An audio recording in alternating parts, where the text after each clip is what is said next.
Okay, तो आज हम लोग क्या पढ़ने वाले हैं? थर्मोडायनामिक्स। थर्मोडायनामिक्स पढ़ना था ना, देखते हैं थर्मोडायनामिक्स के बारे में। थर्मोडायनामिक्स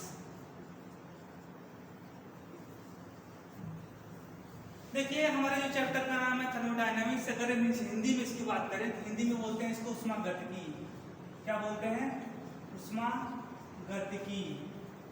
ऊष्मागतिकी, ठीक है। इस चैप्टर का इंग्लिश नेम है थर्मोडायनामिक्स, हिंदी नेम है ऊष्मागतिकी।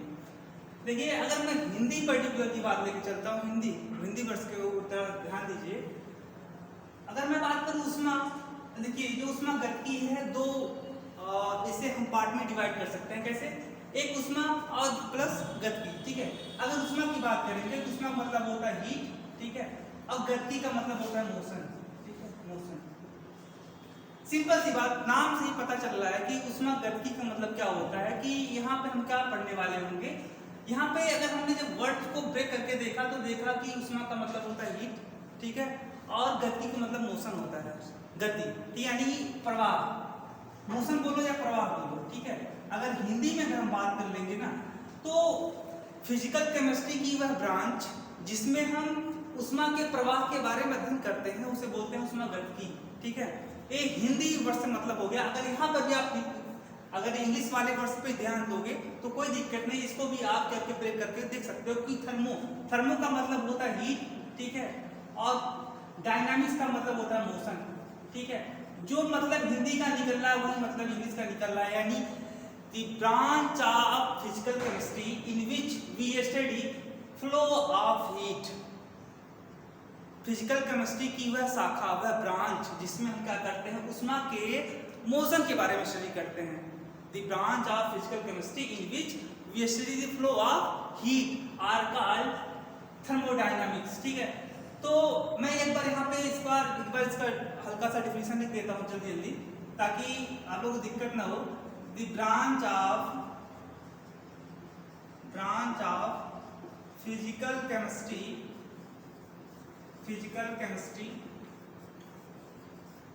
in which we study motion of heat are called thermodynamics।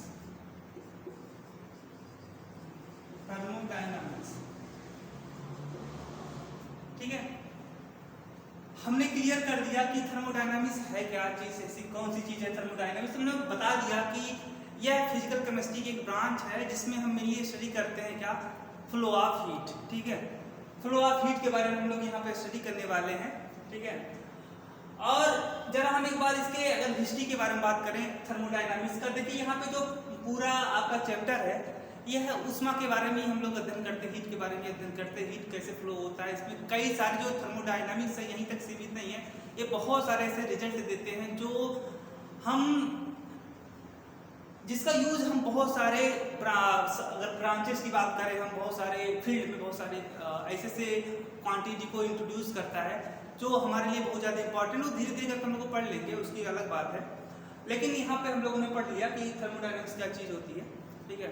अब इसके आगे हम लोग थोड़ा हिस्ट्री के बारे में थोड़ा जानने का प्रयास करते हैं कि इतना ज़्यादा इस चैप्टर जो है इतना ज़्यादा इंपॉर्टेंट क्यों है।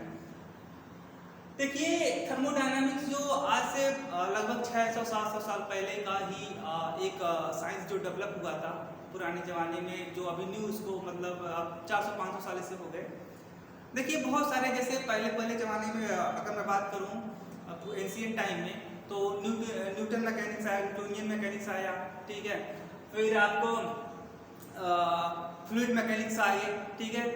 ऐसे ही आपके स्टैटिकल थर्मोडायनामिक्स आ गए, तो कई सारे साइंस आए। लेकिन आज जो है वो चैप्टर धीरे धीरे उनका जो इम्पोर्टेंस है वो धीरे धीरे घटता जा रहा है। लेकिन आज भी इतना एक तगड़ा आपका चैप्टर है कि आज भी इसे हमें रखना पड़ रहा है। और यहाँ तक कि केवल नहीं, हम इंटर में बाकी हम हायर क्लास में भी इसे पढ़ते हैं, हमारी मजबूरी है पढ़ना, क्योंकि इतना ज़्यादा इम्पोर्टेंट है ही ये चैप्टर, ठीक है। इसकी इम्पोर्टेंस आज भी वैसे ही जैसे पहले ज़माने में थी।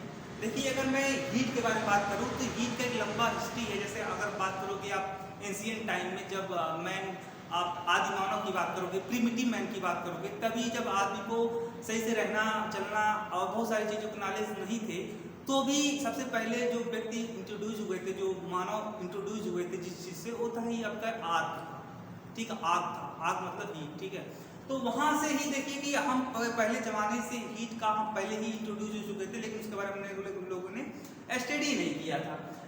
और हीट की इतनी इंपॉर्टेंस है कि हम दैनिक जीवन में हीट की तो हम जो इम्पोर्टेंस उसको हम इग्नोर कर ही नहीं सकते। जैसे हम खाना बनाते हैं, ठीक है, वहाँ पर भी हीट यूज होता है। आपकी जो बिजली डेवलप हो रही है, ठीक, वो बिजली कैसे डेवलप हो रही है कि आप जो न्यूक्लियर रिएक्टर में जो यूरेनियम का आप जब उसे ब्लास्ट करवाते हो, ठीक है, उससे जो हीट डेवलप होता है, ठीक है, फ्यूजन जो कराते हो आप, उससे जो हीट डेवलप होता है, उस हीट का यूज करके हम वाटर को वेपराइज करते हैं, और वाटर को वेपराइज करने के बाद जो वाटर वेपर स्टेट में चला जाता है, तो उसे हम क्या करते हैं कि टरबाइन फ्लो करवाते हैं, ताकि वो टरबाइन घूमने लगता है, उससे बिजली पैदा होता है, ठीक है। तो अगर इसकी हिस्ट्री के बारे में, इसकी इंपॉर्टेंस के बारे में बात करेंगे, आप मेटलर्जी वाला देख लीजिए, जो भी हम मेटल यूज कर रहे हैं, ठीक है, मेटल तो हमको अचानक मिलता नहीं है नेचर में से ही, ठीक है, वो ओर्स के फॉर्म में होता है। तो वहां पर भी क्या हम मेटलर्जी में पढ़े कि हीट का, जैसे आपका कैल्सिनेशन वाला प्रोसेस हो गया, ठीक है, और वहाँ पर भी हीट का कितना ज़्यादा यूज है, बहुत ज़्यादा यूज है, ठीक है। तो इसकी हिस्ट्री के बारे में होना चाह करके, क्योंकि एक लंबा सा, अगर हम हिस्ट्री, इसके इंपॉर्टेंस की बात करेंगे, इसकी हिस्ट्री की बात करेंगे, एक लंबा सा समय लगने वाला है, तो हम ज़्यादा इसके बारे में जा करके हम थोड़ा आगे चलते हैं, क्योंकि वो सारी चीज़ें धीरे धीरे करके हम इंपॉर्टेंस खुद ही समझ जाएंगे जब ऑटोमेटिकली उस चीज़ को पढ़ेंगे, जो रिजल्ट हमको देगा, खुद हम सरप्राइज हो जाएंगे यार कि थर्मोडायनामिक्स ऐसे ऐसे रिजल्ट देता है, वो धीरे धीरे करके सब आपका हो जाएगा।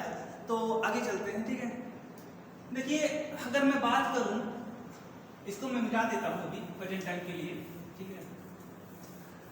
तो अगर मैं बात करूं, आपको देखिए थर्मोडायनामिक्स में हमें कुछ टर्मिनोलॉजी के बारे में पढ़ना पड़ेगा, टर्मिनोलॉजी,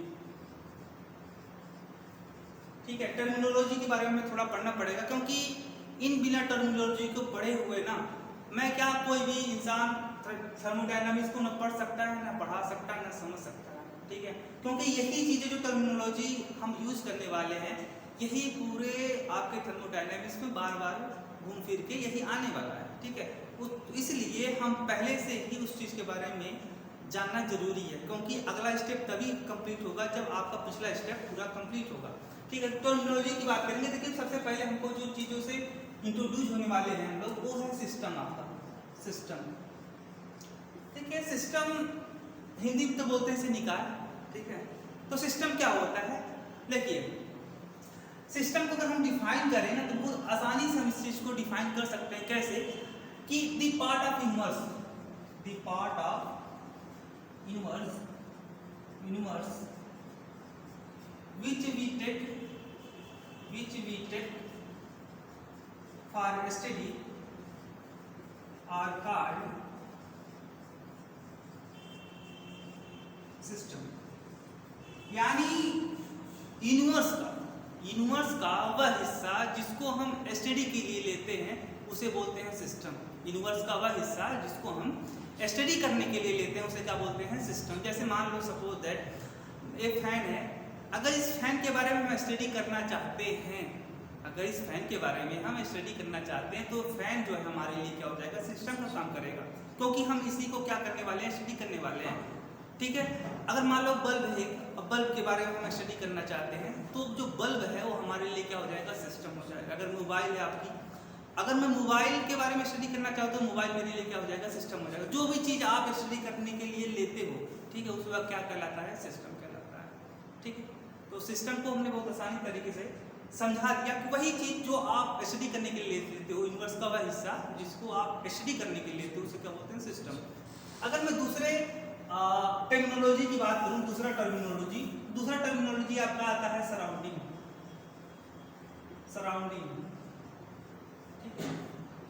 तो सराउंडिंग, देखिए एक तो हो गया सिस्टम, ठीक है। तो अगर मैं बात करूं सराउंडिंग कैसे मैं डिफाइन करूंगा, तो the part of universe other than system, the part of universe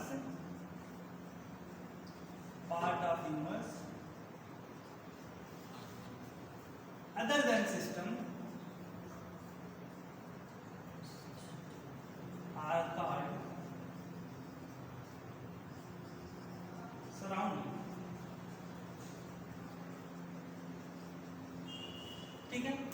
surrounding हमने क्या कहा कि सिस्टम के अलावा, अदर देन सिस्टम, माने यूनिवर्स का वह हिस्सा, the part of universe other than system, यानी यूनिवर्स का वह हिस्सा जो सिस्टम के अलावा है। जैसे मान लो जो चीज आपने सिस्टम माना है, उस सिस्टम के अलावा जो भी यूनिवर्स में जो भी चीजें हैं वो सब के सब हमारे लिए क्या होंगी, सराउंडिंग का काम करेंगे, अदर देन सिस्टम। ठीक है, the part of universe other than system are called surroundings. लेकिन लोग इससे बहुत ज़्यादा सेटिस्फाई इस डिफिनेशन से नहीं रहते हैं। क्यों? क्योंकि कहते हैं कि भाई देखिए जो यूनिवर्स है, आप बोल रहे हो कि other than system, the part of universe other than system, system के अलावा जो भी बचा आपका वो सब के सब क्या है, सराउंडिंग का काम है। लेकिन हम यूनिवर्स को जानते ही नहीं कहाँ तक यूनिवर्स है, तो जो चीज़ हमारे लिए मैटर नहीं करती है, जो हमारे लिए कोई इंपॉर्टेंस नहीं रखती, उसको आप इसमें चीज़ क्यों इंक्लूड कर रहे हो? तो यहाँ पे कुछ लोग बोलते हैं कि the part of universe in the vicinity of the system where from which exchange matter and energy from the system are called surrounding। एक मिनट मैं उसको लिख ही देता हूँ, क्योंकि लिखने के बाद में समझाना थोड़ा कुछ अलग मजा आता है उसको। मैं यहाँ पे लिख देता हूँ एक दूसरा सा डिफिनीशन, बहुत अच्छा सा, क्या है आपका, the part of universe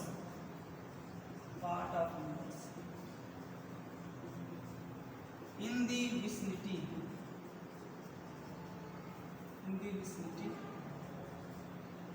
of system which can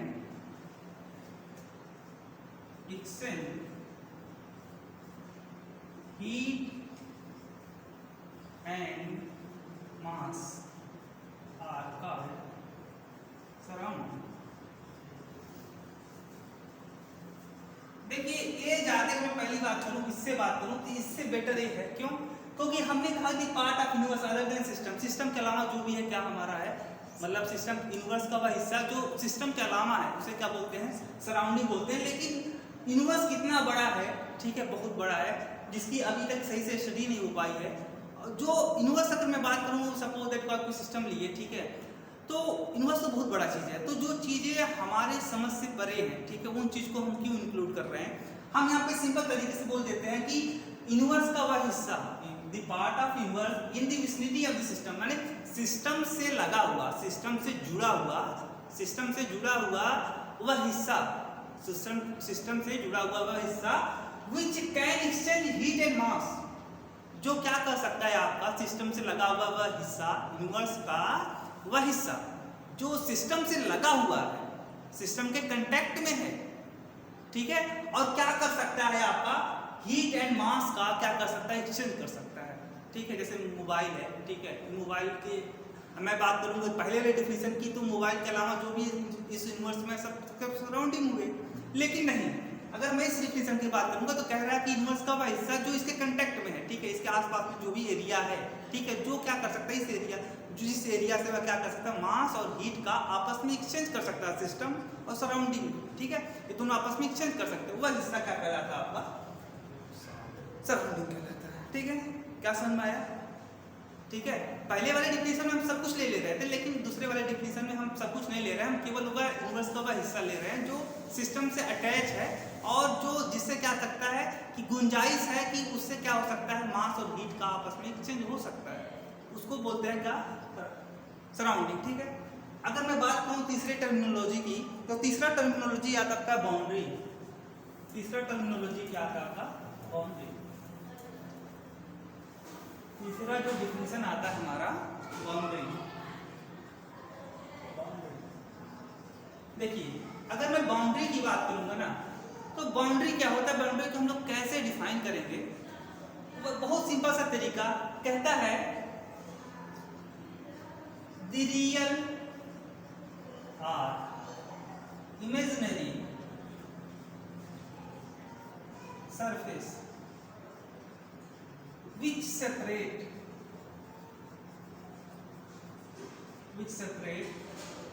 system from the surrounding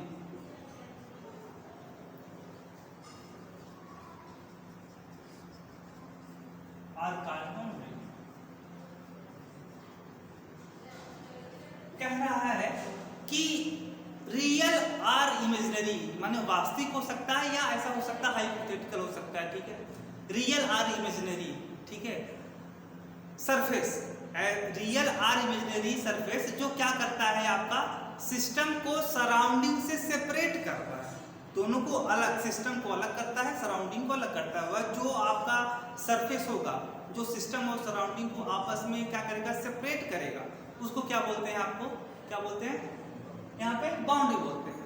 अगर मैं एक एग्जांपल लूँ जो जिसमें हमने अभी तक जो भी पढ़ा उससे कॉन्सेप्ट क्लियर हो जाए, तो एक छोटा सा एग्जांपल हम लेते हैं। सपोज दैट आपका मेरे पास एक ग्लास है, ठीक है, ग्लास है, ठीक है, इस ग्लास में वाटर भरा हुआ है, ठीक है, क्या भरा हुआ है, वाटर। अगर मैं बात करूं, देखिए वाटर, ये ग्लास है, ग्लास को हमने पूरे वाटर से, पूरे ग्लास को क्या किया, वाटर से फिल कर दिया, ठीक है। अब बात आता है कि अगर मैं बात करूंगा कि देखिए इस अगर मान लो इसके बारे में मैं स्टडी करना चाहते हैं, ग्लास से भरे हुए पानी के बारे में, ग्लास से भरे हुए वाटर के बारे में मैं स्टडी करना चाहते हैं, तो ये जो हमारा ग्लास से भरा हुआ वाटर से भरा हुआ जो ग्लास है हमारे लिए सिस्टम का काम करेगा। क्या काम करेगा, सिस्टम, क्योंकि हम इसी के बारे में स्टडी करने वाले हैं। तो अगर मैं बात करूंगा, ये हो गया आपका सिस्टम, ठीक है।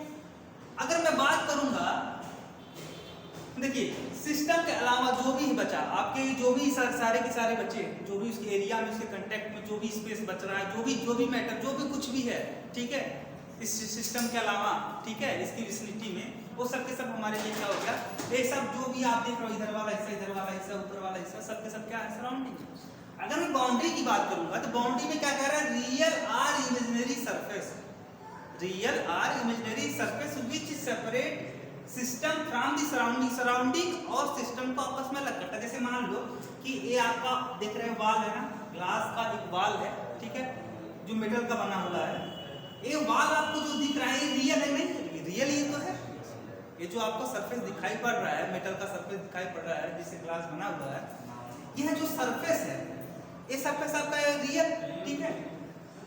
अच्छा देखिए ये रियल सरफेस है जो क्या कर रहा है, सिस्टम को, इधर वाला जो सराउंडिंग है, सिस्टम और सराउंडिंग को बीच में आ रहा है ना, सिस्टम और सराउंडिंग के बीच में आ रहा है। तो जो आपका सरफेस है क्या कर रहा है, सिस्टम और सराउंडिंग को आपस में क्या कर रहा है, सेपरेट कर रहा है, ठीक। और एक बात करूं मैं इमेजिनरी वाली बात, यहाँ पे कैसे समझेंगे हम, जैसे यहाँ पे देख लीजिए, यहाँ पे तो कोई आपका मेटल का सरफेस तो है नहीं, वाटर है, फिल्ली भरा। यहाँ पे आप एक देख सकते हो कि यहाँ पे एक इमेजिनरी सरफेस बन रहा है, ठीक है। मान लो कि यहाँ पे इमेजिनरी, मैं इसको दिखा नहीं सकता, लेकिन आप ना समझिए कि यहाँ पे एक इमेजिनरी सरफेस है, जो इसके बाहर वाला हिस्सा वो सराउंडिंग हो गया और इधर वाला हिस्सा सिस्टम हो गया। तो ये क्या है आपके लिए, ये क्या है कि जो आपका इमेजिनरी सरफेस हाइपोथेटिकल जो आप सुन सकते हो कि यहाँ पे एक सरफेस बन रहा है जो सिस्टम और सराउंडिंग को अलग कर रहा है, इमेजिनरी सरफेस है, ठीक है, इसको क्या बोलेंगे, बाउंड्री, ठीक है। समझ में आ रहा है? चलो आगे चलते हैं। देखो बाउंड्री को हमने बहुत अच्छी तरह से डिफाइन किया, ठीक है। इसके आगे हम चलते हैं।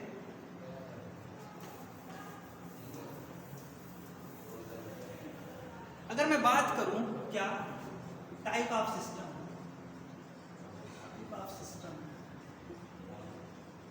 ठीक है, टाइप ऑफ सिस्टम। तो देखिए सिस्टम की मैं बात करूंगा on the basis of boundary के बेसिस पे क्या करने वाले हैं हम, सिस्टम को डिवाइड करने वाले हैं, ठीक है। तो यहाँ पे हम देखते हैं कि कितने टाइप के होते हैं, ठीक है, क्या होते हैं, 3 टाइप के मेनली यहाँ पे हम लोग पढ़ने वाले हैं। क्या क्या, अगर मैं बात करूँ पहला जो आपका सिस्टम आता है, ठीक है, अगर मैं सिस्टम को डिवाइड करूंगा तो सिस्टम आपके यहाँ पे पहला ओपन सिस्टम, दूसरा क्लोज्ड सिस्टम, और तीसरी की बात करेंगे हम isolated system.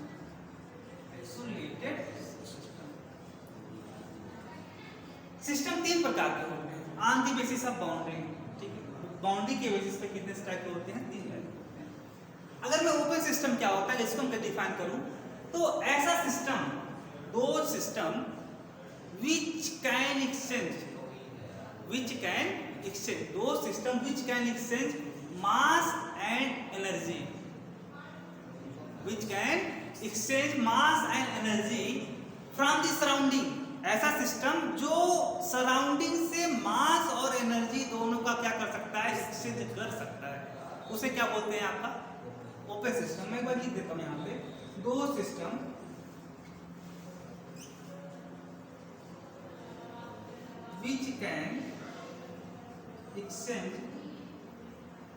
which can exchange mass and heat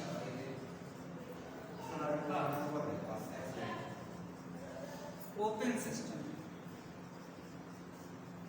ऐसा सिस्टम जो सराउंडिंग से मास और एनर्जी दोनों का क्या कर सकता है, एक्सचेंज कर सकता है, लेन देन कर सकता है, उसे क्या बोलते हैं, ओपन सिस्टम बोलते हैं। जैसे मान लो एग्जांपल की मैं बात करूं, ठीक है, बहुत ही प्यारा सा एग्जांपल मैं बात करूंगा तो क्या हो सकता है आपका एग्जांपल के फॉर्म में। देखिए मान लो कि अगर आप किसी कंटेंट